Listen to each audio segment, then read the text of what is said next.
ACKI Kucoleo yang mewakili 14 Pemda yang sudah memberikan aspirasi secara lisan dan nanti akan dilanjutkan dengan secara tertulis.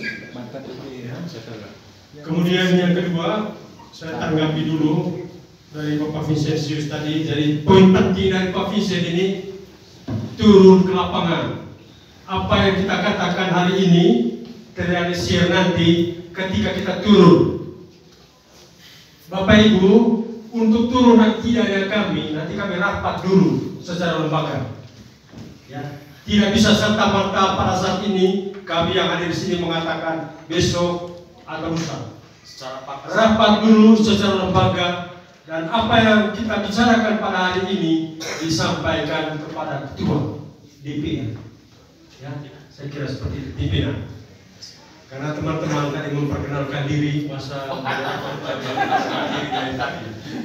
saya Yosef Hasmi dari fraksi PAN, satu fraksi dengan Pak Parika.